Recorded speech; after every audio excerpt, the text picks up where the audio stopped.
Assalamualaikum everyone, this is Pakistani Artist Isra and you all are watching Artist Isra। कैसे हैं आप सब, कैसी गुजर रही है ज़िंदगी।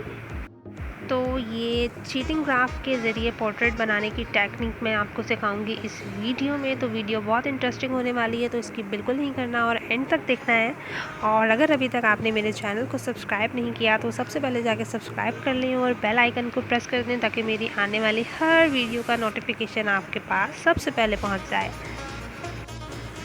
अच्छा जी, तो ये जो रेफरेंस पिक्चर आपको दिखाई दे रही है अपनी स्क्रीन के ऊपर, और आपको ये भी दिखाई दे रहा है कि मैंने इसके ऊपर छोटे छोटे से बॉक्सेस बनाए हुए हैं। एक्चुअली में ये है हमारा चीटिंग ग्राफ जो मैंने स्केल की मदद से बनाया है, प्लस HP पेंसिल से मैंने इसकी लाइंस ड्रॉ की हैं। HP पेंसिल एक स्टार्टर पेंसिल है और बहुत लाइट कवरेज देती है। अच्छा, तो पोर्ट्रेट बनाने के लिए आपके पास इस स्टार्टर पेंसिल का होना बहुत ज़रूरी है ताकि आप रफली सा स्केच कर सकें, या आप मिस्टेक कर लें, आपकी आइज़, नोज़, लिप्स कहीं भी मिस्टेक हो जाए तो आप इजीली उसको रिमूव कर सकें। क्योंकि अगर आप थोड़ा सा डार्क शेड यूज़ करेंगे तो उसको अगर आप रिमूव करेंगे तो पीछे जो आपकी लाइंस रह जाएंगी वो आपके पोर्ट्रेट में नज़र आएंगी और उसकी ब्यूटी को ख़राब करेंगी। मैं पूरे पोर्ट्रेट में आज बी पेंसिल्स का यूज़ करूँगी और बताऊँगी आपको कि कौन सी बी पेंसिल कहाँ यूज़ होगी, कैसे यूज़ होगी। पोर्ट्रेट सीरीज़ का ये पहला पोर्ट्रेट है जो कि मैं बनाने लगी हूँ with black and white pencils 4B, 6B and 9B की हेल्प से। इसके अलावा मैं आपको 19 और पोर्ट्रेट बनाकर दिखाऊँगी with some other mediums like charcoal pencil, charcoal black, charcoal white, soft pastels, oil pastels and water colour में भी हम जाएंगे। हम कॉफ़ी पोर्ट्रेट भी बनाएंगे और इसके अलावा और भी मज़े मज़े के पोर्ट्रेट्स आपको मैं बनाना सिखाऊंगी, जिसके बारे में फ़र्दर डिटेल्स मैं आपको बताऊंगी अपनी नेक्स्ट ट्यूटोरियल के अंदर। इस ट्यूटोरियल में बात कर लेते हैं अबाउट ग्राफ कि मैंने ग्राफ कैसे बनाया है। बिल्कुल मैं आपको बताऊँ, इस ग्राफ को बनाने के लिए आपके पास एक अदद स्केल होना चाहिए और एक अदद पेंसिल होनी चाहिए। और मैं पोर्ट्रेट किसका बनाने लगी हूँ, आपकी स्क्रीन पर आपको प्रियंका चोपड़ा दिखाई दे रही है, बट मैंने जो पिक्चर ली है वो मिस यूनिवर्स 2000 की है। और मिस यूनिवर्स 2000 से लेकर 2020 तक मैं बनाऊंगी। जितनी भी लड़कियां इसमें ऐड होंगी, जितनी भी मॉडल्स इसमें ऐड होंगी वो ऐड होती जाएंगी और हम सबके पोर्ट्रेट्स बना देंगे विद डिफरेंट मीडियम्स। अच्छा, तो यहाँ जो रेफरेंस पिक्चर के अंदर आपको बॉक्सेस दिखाई दे रहे हैं वो मैंने इस स्केल की मदद से बनाए हैं और मैंने इंचेस में नहीं बनाए, मैंने CMs में बनाए हैं।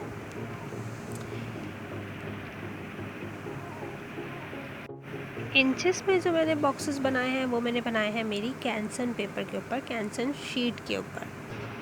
अगर आप कंफ्यूज हो रहे हैं तो इससे ज़्यादा अच्छा और इजी फार्मूला ये है कि जो बॉक्सेस आप बनाएंगे अपनी रेफरेंस पिक्चर के ऊपर, उससे डबल बॉक्सेस होने चाहिए आपकी उस शीट पर या उस पेपर पर जिस पर आप वर्किंग करेंगे।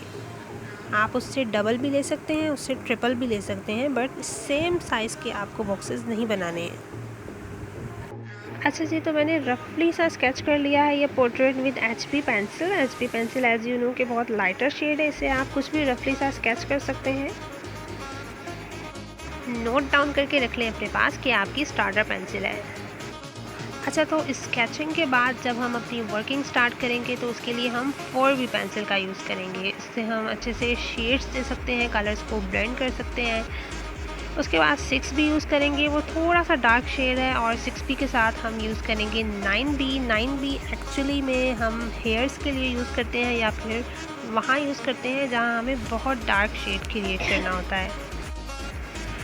अच्छा, तो पेंसिल्स के अलावा यहाँ क्या यूज़ करेंगे हम, आपको आई लेंस दिखाई दे रहा होगा जो कि हाईलाइट कर रहा है हल्का हल्का सा। टीथ्स आप देख रहे हैं, नोज़ देख रहे हैं, तो इन सबको हाईलाइट करने के लिए यहाँ मैं वाइट जेल पेन यूज़ करूँगी। अगर आपके पास वाइट जेल पेन अवेलेबल नहीं है तो आप वाइटो यूज़ कर सकते हैं, और अगर आपके पास ये दोनों चीज़ें अवेलेबल नहीं है तो आप एक्रेलिक पेंट यूज़ कर सकते हैं, कोई मसला नहीं है। ओके, सो इस ग्राफ को चीटिंग ग्राफ इसलिए कहा जाता है क्योंकि हम पिक्चर को डायरेक्ट उठा के अपनी वर्किंग शीट पे रख देते हैं। कैसे रखते हैं, हमने जो रोज़ एंड कॉलम्स बनाए हैं उनकी हेल्प से, और हमने जो बॉक्सेस बनाने के बाद नंबरिंग की है उनकी हेल्प से।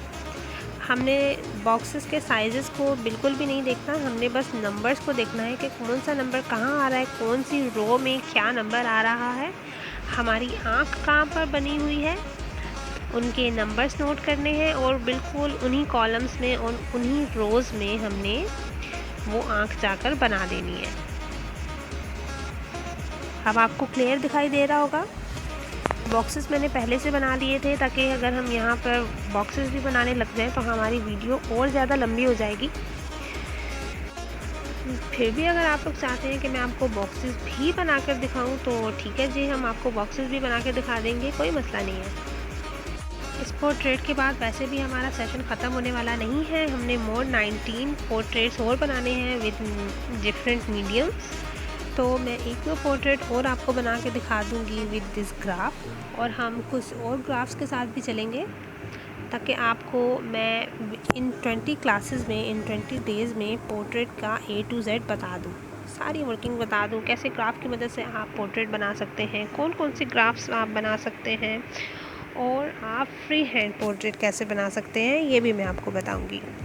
लेकिन उसके लिए सबसे ज़्यादा ज़रूरी है आपकी अपनी प्रैक्टिस। आपको कोई भी वीडियो देखने के बाद आप परफेक्ट कभी भी नहीं हो सकते जब तक आप लोग खुद से प्रैक्टिस नहीं करते। अच्छा, तो यहाँ देखें कि चिन्ह हमारी आ रही है नंबर 9 पर और रेफरेंस पिक्चर के अंदर भी चिन्ह हमारी नंबर 9 पर आ रही है। और हमारे लिप्स कहाँ आ रहे हैं रेफरेंस पिक्चर के अंदर? यस, हमारे लिप्स जहाँ आ रहे हैं हमने सेम वहीं उन्हीं नंबर्स के ऊपर जाकर अपनी वर्किंग शीट के ऊपर मैंने HB पेंसिल से लिप्स ड्रॉ कर दिए हैं। ओके, क्लियर हो गया यहाँ तक? ऑल राइट, चलिए तो अब बात कर लेते हैं पेपर टूल्स की। पेपर टूल्स क्यों यूज़ होते हैं, कहाँ यूज़ होते हैं, कौन सा साइज़ किस लिए होता है। ये सबसे स्मॉल साइज़ जो है पेपर टूल का, ये मैं यूज़ करती हूँ in portrait, in small areas like eyes. अच्छा, अगर आप पोर्ट्रेट नहीं बना रहे हैं, अगर आप कोई और ऑब्जेक्ट ड्राइंग बना रहे हैं तब भी वहाँ बहुत ही स्मॉल एरिया है, तो उसके लिए आप ये वाला पेपर टूल यूज़ कर लेंगे। नेक्स्ट जो हमारे पास पेपर स्टैम्प है वो हम यूज़ करते हैं in body parts. Body parts में हैंड्स हैं, नेक लाइन है, फीट है। ऑल्सो आप हेयर की शेड में इस पेपर टूल को ईज़िली यूज़ कर सकते हो। अच्छा, पेपर टूल को भी आपने बहुत ही लाइट प्रेशर से यूज़ करना होता है। नेक्स्ट जो हमारा पेपर टूल है वो हम यूज़ करते हैं फॉर बैकग्राउंड। बैकग्राउंड को कवर करने के लिए यूज़ करेंगे। और ये 3 साइज़ जो मैंने आपको दिखाए हैं, स्मॉल, मीडियम एंड लार्ज, ये स्टैंडर्ड साइज़ है। ये आपको कहीं भी किसी भी फाइन आर्ट स्टेशनरी से मिल जाएंगे, आप इजीली परचेज़ कर सकते हैं। अगर आपके पास अवेलेबल नहीं है पेपर स्टैम्प्स तो आप टिश्यू पेपर और एयरबड भी यूज़ कर सकते हैं। चलिए, तो साथ साथ मैं आपको रिप्लेसमेंट भी बताती रहती हूँ, क्योंकि फ़ाइन आर्ट एक ऐसी फील्ड है जिसमें जितने भी ऑप्शंस हों, जितनी भी चीज़ें हों, कम पड़ जाती हैं। अच्छा जी, तो बातें हो गई हैं बहुत सारी, बातों को अब रख देते हैं साइड पे और थोड़ी सी वर्किंग कर लेते हैं। इस पोर्ट्रेट में हमने यूज़ की है HB, 4B, 6B and 9B।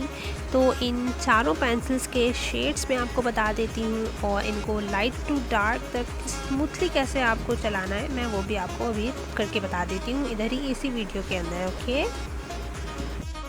अच्छा, तो यहाँ मैंने ले लिया है एक ड्राइंग पैड और इसके साथ ही साथ मैंने ले ली है HB पेंसिल। HB पेंसिल की वर्किंग आप देख सकते हैं। यहाँ मैं लाइट टू डार्क टोन पे लेके जा रही हूँ इस पेंसिल को कि ये लाइट से लेके कहाँ तक जाएगी और कितना डार्क लुक क्रिएट करेगी।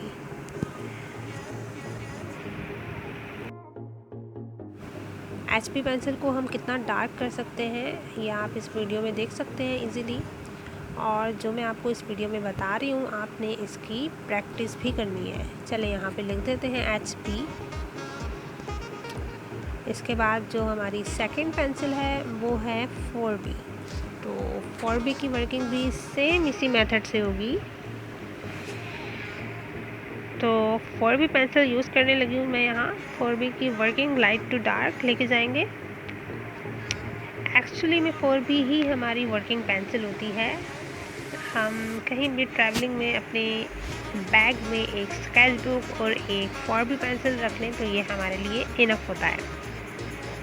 हम 4B पेंसिल से कोई भी ड्राइंग बना सकते हैं इजीली। सिर्फ विद दिस वन पेंसिल हम कुछ भी ड्रॉ कर सकते हैं। तो 4B भी लिख दिया है हमने ताकि आप कंफ्यूज ना हो। 6B की तरफ जा रहे हैं। 6B की वर्किंग इससे थोड़ी सी डार्क है।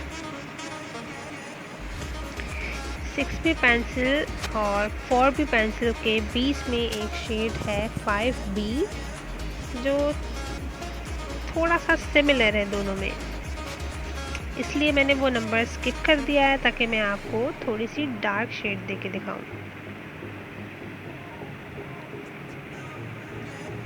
4B और HB पेंसिल के बीच में भी एक 2B का शेड है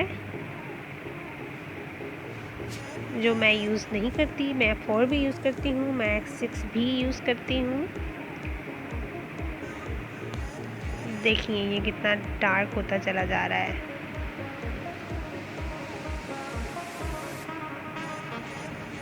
मैं बहुत ही स्मूथली अपनी पेंसिल को चला रही हूँ। मेरी ड्राइंग में, मेरे शेड्स में पैचेस बिल्कुल भी नहीं आ रहे और आपके शेड्स में भी पैचेस नहीं आने चाहिए। 9B की तरफ जा रहे हैं। बिल्कुल 9B की वर्किंग भी सेम इसी तरीके से होगी।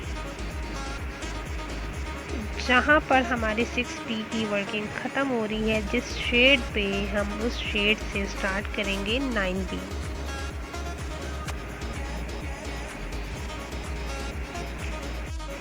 Just look at the 9B। ये स्टार्टिंग से ही कितना डार्क शेड है और हमारे पोर्ट्रेट में सबसे डार्क एरिया जो होता है, सबसे डार्क शेड्स हमें जहाँ चाहिए होते हैं वो होते हैं हमारे हेयर। तो उसकी वर्किंग के लिए हम 6B और 9B का मिक्सअप करके यूज़ करते हैं।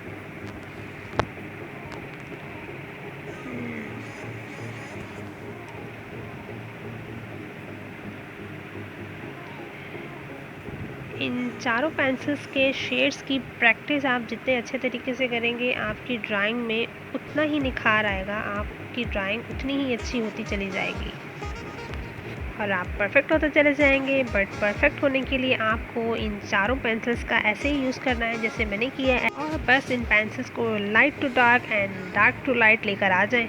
And there you go. I hope आपने इस वीडियो में ढेर सारी टिप्स एंड इंफॉर्मेशन कलेक्ट कर ली होगी मुझसे। अब नेक्स्ट ट्यूटोरियल में हमने इस पोर्ट्रेट को कंप्लीट करना है जो हमने ग्राफ की मदद से बना लिया है।